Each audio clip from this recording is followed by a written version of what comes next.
वंदे बाबा तामेश्वर नाथ की, बाबा तामेश्वर नाथ की। नमः पार्वती पतिये हर हर।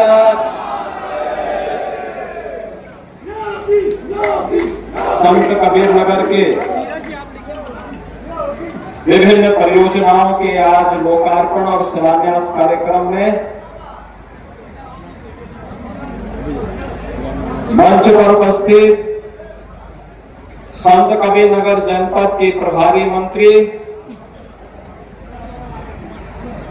श्रीमती विजय लक्ष्मी गौतम जी, माननीय विधायक श्री अंकुर राज तिवारी जी, गणेश चंद चौहान जी, अनिल त्रिपाठी जी, विधान परिषद सदस्य श्री संतोष सिंह जी,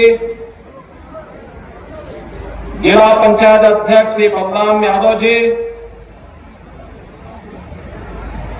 भारतीय जनता पार्टी के क्षेत्रीय अध्यक्ष श्री सहजानंद राय जी, जिला अध्यक्ष श्रीमती नीतू सिंह जी, पूर्व सांसद श्री अष्टभुजा प्रसाद शुक्ला जी, पूर्व सांसद श्री इंद्रजीत मिश्रा जी, पूर्व सांसद श्री प्रवीण निषाद जी, पूर्व विधायक श्री राकेश बघेल जी, पूर्व विधायक श्री जय चौबे जी, भारतीय जनता पार्टी के जिला के प्रभारी श्री अजय सिंह गौतम जी, भारतीय जनता पार्टी के सभी पदाधिकारीगण, सभी जनप्रतिनिधिगण और भारी संख्या में इस भीषण गर्मी के बावजूद पिछले 3.5-4 घंटे से यहां पर इंतजार कर रहे संत कबीर नगर जनपद के मेरे सभी उपस्थित बहनों और भाइयों, बाबा तामेश्वर नाथ की इस पावन धरा को नमन करते हुए आप सभी संत कबीर नगर वासियों को आज 1500 करोड़ रुपए से अधिक की इन परियोजनाओं के लिए मैं हृदय से बधाई देता हूं। आप सबके प्रति अपनी शुभकामनाएं भी व्यक्त करता हूं। बहनों और भाइयों, आज हमारा देश बदल चुका है। एक नए भारत का हम दर्शन कर रहे हैं। एक भारत जो एक भी है, श्रेष्ठ भी है। एक ऐसा भारत जो भारत बिना रुके, बिना डिगे, बिना झुके अपनी विरासत की यात्रा को भी और विकास की यात्रा को भी अनवरत आगे बढ़ा रहा है। भारत की अनवरत चलने वाली यात्रा के कारण ही देश के यशस्वी प्रधानमंत्री श्री नरेंद्र मोदी जी ने भारत के सामने एक लक्ष्य तय किया है। 2047 में भारत को दुनिया की सबसे बड़ी ताकत के रूप में स्थापित करना है और भारत इस विजन के अनुरूप अपने आप को स्थापित तब कर पाएगा बहनों और भाइयों, जब 140 करोड़ का भारतवासी एक स्वर में स्वर मिला करके विकास के लिए अपने अपने क्षेत्र में ईमानदारी पूर्वक प्रयास करेगा। सामूहिक ताकत का एहसास जब होता है तब परिणाम आता है और उसी परिणाम को लाने के लिए जमीनी स्तर पर उतर करके हमारे जनप्रतिनिधि कार्य कर रहे हैं। इसी के लिए भारत के अंदर लोकतांत्रिक व्यवस्था के अंदर ग्राम पंचायतें, क्षेत्र पंचायतें, जिला पंचायतें, नगर निकाय, विधायक, सांसद, ये सभी लोग इसी व्यवस्था के साथ जुड़ करके प्रशासन के साथ तालमेल बिठा करके विकास की योजनाओं को आगे बढ़ाने का कार्य कर रहे हैं। याद करिए, आज से 10 वर्ष पहले का भारत, लोगों को विश्वास नहीं होता था, लोगों को विश्वास नहीं होता था कि भारत भी अपने इस गौरव के साथ सीना तान करके खड़ा हो पाएगा। लोगों को विश्वास नहीं हो पाता था कि हम भी वर्ल्ड क्लास इंफ्रास्ट्रक्चर के रूप में हमारे पास हाईवे होंगे, एक्सप्रेसवे होंगे। लोगों को विश्वास नहीं होता था हमारे पास भी वर्ल्ड क्लास इंफ्रास्ट्रक्चर होगा, हाईवे, रेलवे, मेट्रो, वाटरवे या फिर एयरवे, ये हमारे पास भी दुनिया की तरह होगा। ये एक कल्पना थी, लेकिन आज इसका साकार रूप हम सबको देखने को मिल रहा है, सबको मिल रहा है। आज आपको पूर्वांचल एक्सप्रेसवे का लिंक एक्सप्रेसवे अंबेडकर नगर को, संत कबीर नगर को, गोरखपुर को जोड़ते हुए आज उसकी बेहतरीन कनेक्टिविटी दे रहा है। भारत का सबसे बड़ा एक्सप्रेसवे का नेटवर्क यूपी के पास, रेलवे का सबसे बड़ा नेटवर्क यूपी के पास, मेट्रो सबसे अधिक सिटी में चलाने वाला राज्य उत्तर प्रदेश, और देश का सबसे बड़ा एक्सप्रेसवे का नेटवर्क भी हमारे पास है। तो देश का पहला वाटरवे और देश का पहली रैपिड रेल भी उत्तर प्रदेश के द्वारा संचालित हो रही है। बहनों और भाइयों, ये प्रयास करने से होता है। याद करिए, कोई सोचता था 10 वर्ष पहले अयोध्या में रामलला का भव्य मंदिर बन पाएगा। लोगों के लिए जो सपना था, आज वो साकार होकर के डबल इंजन सरकार की ताकत का एहसास करा रहा है। जनता जनार्दन के आशीर्वाद से वह सपना भी साकार हुआ है। कोई सोचता था 10 वर्ष पहले काशी में काशी विश्वनाथ धाम इतना भव्य बन पाएगा, लेकिन आज वह भी मूर्त रूप ले चुका है। कोई सोचता था कि मां विंध्यवासिनी का धाम इतना भव्य रूप ले पाएगा, आज वह भी भव्य रूप ले चुका है। कोई सोचता था कि अयोध्या देश की दिव्य और सुंदर नगरी के रूप में दुनिया भर के लोगों को अपनी ओर आकर्षित करेगी, आज ये अयोध्या में जाकर के साकार होता है। और कोई सोचता था कि प्रयागराज का कुंभ इतना भव्य और दिव्य होगा। बहनों और भाइयों, ये भव्य और दिव्य कुंभ का एहसास आपको भी इस बार हुआ होगा प्रयागराज की धरती पे जाकर। कौन ऐसा भारतीय है जिसे इस पर गौरव की अनुभूति न होती हो? और उसी भव्य और दिव्य करने के क्रम में हमने विगत कालखंड में मध्यकालीन सदसिद्ध संत और मध्यकालीन व्यवस्था की रूढ़िवादिता पर प्रहार करने वाले संत कबीर की पावन महापरिनिर्वाण स्थली के सुंदरीकरण के कार्य को एक भव्य रूप देने का काम इसी खैराबाद में हम लोगों ने किया था। बहनों और भाइयों, आज मुझे बाबा तामेश्वर नाथ की इस पावन धरा पर आने का अवसर प्राप्त हो रहा है। मैं धन्यवाद दूंगा यहाँ के जनप्रतिनिधियों को और यहाँ के जिला प्रशासन को कि उन्होंने बाबा की इस धरती पर आज का कार्यक्रम यहाँ पर आयोजित करने का अवसर प्राप्त हुआ। मेरी बहुत दिनों से इच्छा थी कि मैं यहाँ पर बाबा के दर्शन करने के लिए आऊं। बहुत बार लोग बोलते थे, मिश्रा जी, इंद्रजीत मिश्रा जी बोलते थे, अष्टभुजा शुक्ला जी कभी कभी जब मिलते हैं, वैसे उनसे मिलना बहुत कठिन हो जाता है। शुक्ला जी का मिलना तो बहुत कठिन होता है, साल में एक आध बार कभी मिल गए तो मिल गए, लेकिन अक्सर जब मिलते थे तो कहते थे कि कभी बाबा तामेश्वर की धरती पे भी आना चाहिए, तामेश्वर नाथ की धरती पर।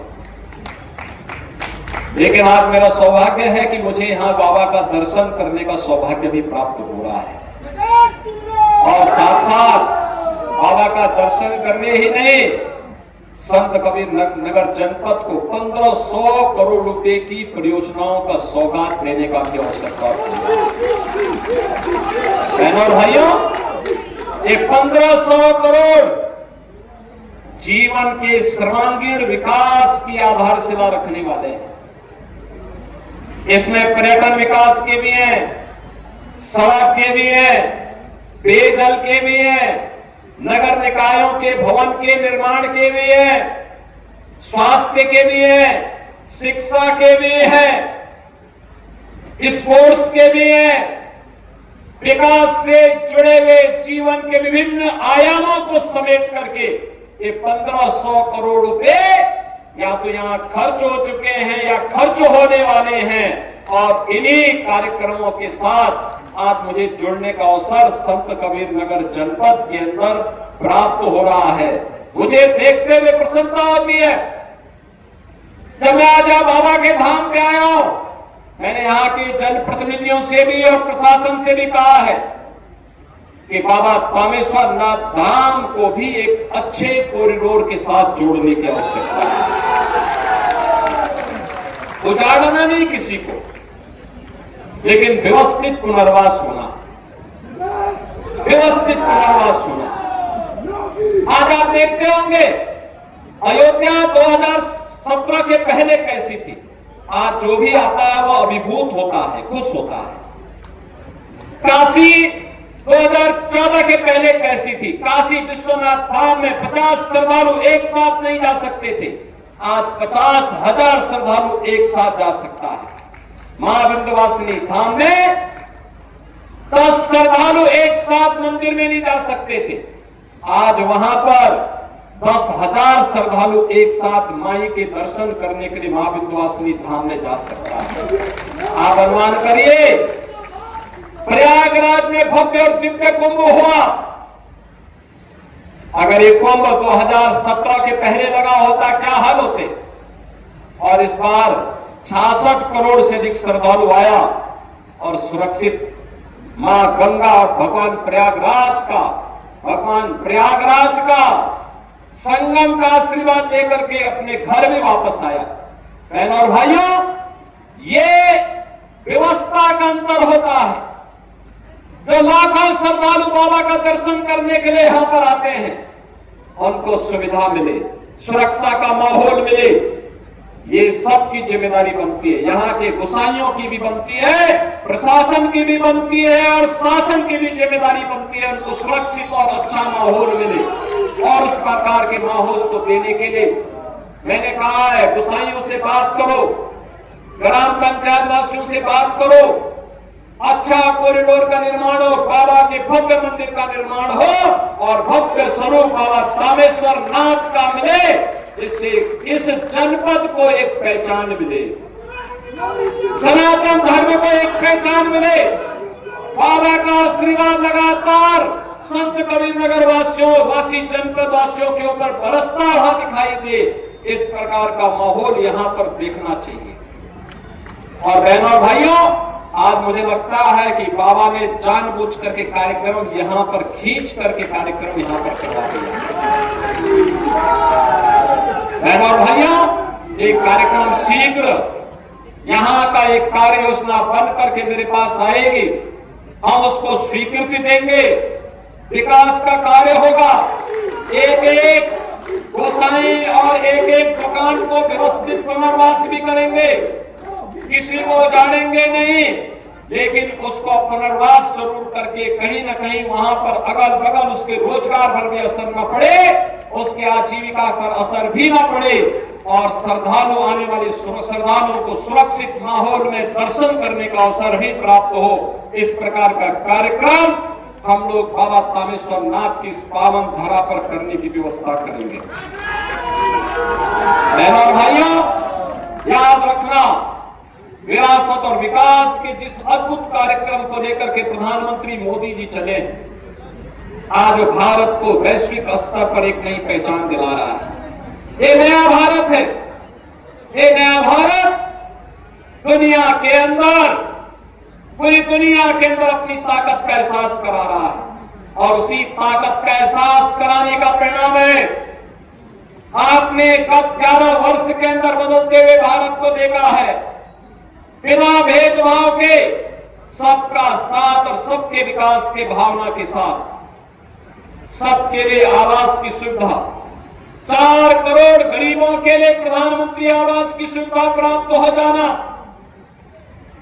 बहनों और भाइयों 10 करोड़ गरीबों के घर में उज्ज्वला योजना का कनेक्शन पहुंच जाना, 12 करोड़ गरीबों के घर में शौचालय का बन जाना, 45 करोड़ गरीबों के घर में जनधन का अकाउंट खुल जाना, 50 करोड़ गरीबों को आयुष्मान भारत की सुविधा का लाभ मिलना, 80 करोड़ लोगों को फ्री में राशन की सुविधा का लाभ प्राप्त होना। ये नए भारत के वेलफेयर स्कीम की वे योजनाएं हैं जो प्रत्येक नागरिक के जीवन में परिवर्तन का कारक बन रही है, परिवर्तन का कारक बन रही है। आज ही आपने देखा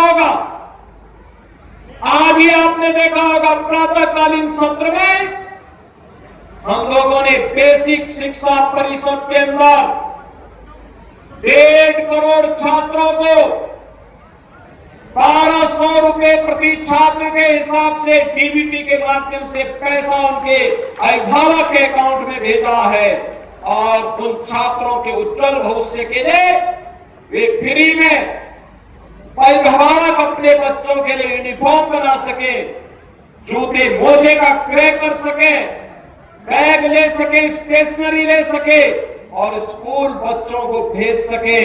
जहां इन कार्यक्रमों का शुभारंभ किया है वहीं साथ ही साथ बेसिक शिक्षा परिषद की शिक्षा की गुणवत्ता को बनाए रखने के लिए क्या कुछ कदम उठाए जा सकते हैं।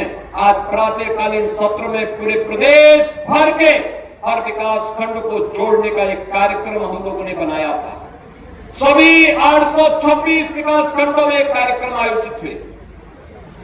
समर कैंप वर्तमान में चल रहे बेसिक शिक्षा परिषद में, माध्यमिक शिक्षा में जर्जर government inter colleges, aided inter colleges के भवनों के सुंदरीकरण, सुदृढ़ीकरण, नए लैब्स का निर्माण हो, नई लाइब्रेरी का निर्माण हो, इसके लिए भी एक बड़े कार्यक्रम को लेकर के आज सरकार आगे बढ़ी है। बहनों और भाइयों, नौजवानों को रोजगार की सुविधा प्राप्त हो। अभी मैं यहाँ पे वो प्रदर्शनी लगी हुई देख रहा था, बखिरा के बर्तन उद्योग फिर से मुझे याद है श्री राकेश सिंह बघेल उस समय विधायक थे और उन्होंने 1 डिस्ट्रिक्ट 1 प्रोडक्ट में बखिरा के यहाँ पर बनने वाले कांसे के बर्तनों को एक नई पहचान दिलाने के कार्यक्रम को आगे बढ़ाया था। और आज मैं देख रहा था वे सभी लोग यहाँ पे अपने अपने उत्पाद के साथ यहाँ पे अपनी प्रदर्शनी के साथ जुड़े हुए थे। हर एक क्षेत्र में जब विकास होगा ये हमारी ताकत बनेगी, रोजगार का सृजन करेगा। अकेले 1 डिस्ट्रिक्ट 1 प्रोडक्ट के माध्यम से 1 करोड़ 65 लाख नौजवानों के लिए रोजगार की और नौकरी की व्यवस्था हुई। 8 लाख नौजवानों को हम लोगों ने सरकारी नौकरी उपलब्ध करवाई बिना भेदभाव के। और अभी हाल ही में 60,200 से अधिक नौजवानों को उत्तर प्रदेश पुलिस में भर्ती करवा करके उन नौजवानों के लिए उत्तर प्रदेश पुलिस में एक नया रास्ता उनके लिए खोलने का काम भी किया है। बहनों और भाइयों, ये नए भारत का नया उत्तर प्रदेश है।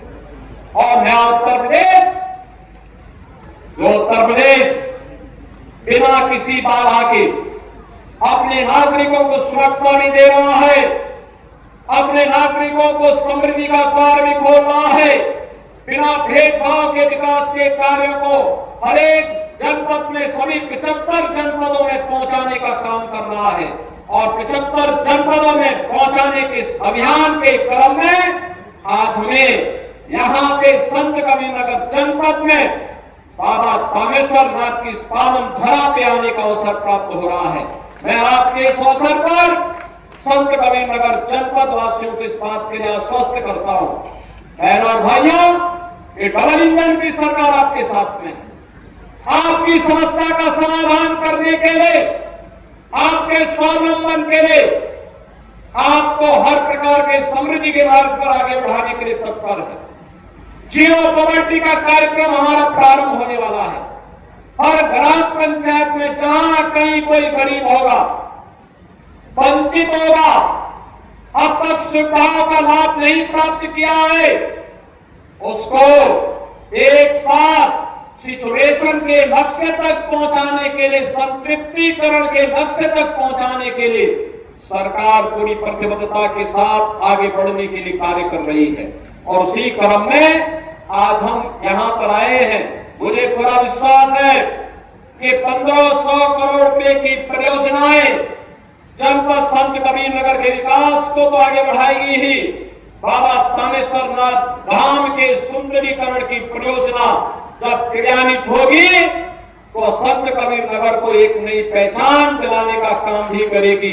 आज के इस अवसर पर एक बार फिर से आप सभी संत कबीरनगर वासियों को आज के इस अवसर पर मैं अपनी बधाई देता हूं, अपनी शुभकामनाएं देता हूं और विश्वास व्यक्त करता हूं कि विकास की इस अभियान को विरासत के साथ जोड़ते हुए हम निरंतर कार्य करेंगे। आप सबके प्रति मेरी मंगलमय शुभकामनाएं हैं। धन्यवाद। जय हिंद। बहुत बहुत धन्यवाद माननीय आपकी ओजपूर्ण वाणी से हम सभी का मार्ग प्रशस्त करने के लिए। और अब संत कबीर